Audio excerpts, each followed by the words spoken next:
Martian maps are full of monikers recognizing places on Earth, explorers, and even cartoon characters. NASA's Mars rovers Curiosity and Perseverance are exploring uncharted territory, which means their mission teams have to come up with lots of names to fill the new maps they're putting together. Monikers have been supplied for thousands of sizable geological features on Mars, like hills, mountains, dry riverbeds, and craters, as happens here on Earth as well. But NASA scientists also name much more diminutive features on the red planet, christening objects from large boulders down to tiny pebbles. Naming a pebble here on Earth would be seen as pretty eccentric behavior, so why do Mars scientists do it? And how are these names chosen? In a new NASA video, California Institute of Technology, Caltech, geologist Tina Seeger explains the process involved in the naming of Mars rocks, drill targets, and other locations the agency's surface missions explore.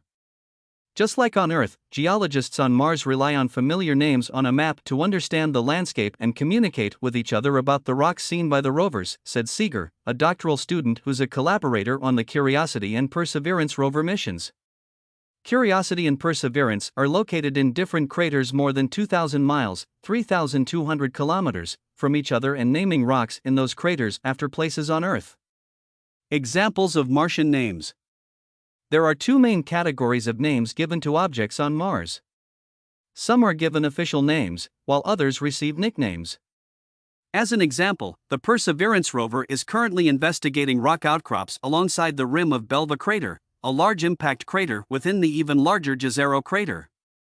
Belva is named after a town in West Virginia, which in turn is named after Belva and Lockwood, an American lawyer who was one of the first women in the U.S. to run for president. Jezero, meanwhile, means lake in many Slavic languages. Perseverance's older cousin Curiosity recently drilled a rock sample from a location known as Ubajara, which is named after a national park in Brazil. While Jezero and Bella are official names, Ubajara is a nickname and unofficial moniker. Official names get assigned by the International Astronomical Union, which has strict guidelines for features across the whole solar system. Small craters on Mars must be named after small towns, Seeger pointed out. Smaller features like rocks, cliffs, meteorites, those get nicknames chosen by the rover teams that are not official, but they do stick. While this may seem arbitrary, Seeger said it's an improvement over how names were chosen in the past. In the 90s, they came up with names on the fly, and that's why you got silly names like Barnacle Bill and Indiana Jones. Going back to Pathfinder, a rock looked like the face of Yogi Bear and got the name Yogi Rock, she said, referring to NASA's Pathfinder lander rover mission, which landed on Mars in 1997.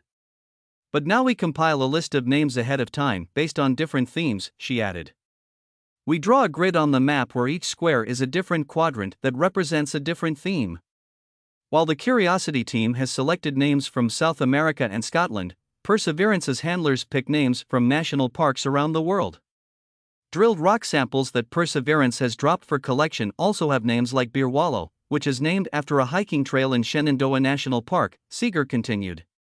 One of my favorite Curiosity targets is called Bonanza King, which is named after the Bonanza King rock formation near Death Valley. The geologist also highlighted terrain visited by Perseverance that resembles a strip of bacon when viewed from space. It therefore jokingly received the nickname the Bacon Strip. And she has some ideas of what she would name a Martian rock, should she get the chance. I spent 7 summers as the night skies ranger at Mount Rainier National Park, so I'd probably pick something named after Mount Rainier or a place that's special to me inside the park, Seeger concluded. Luckily, I got to map the Mount Rainier quadrant in Jezero Crater. So if we drive through it, that dream might become a reality.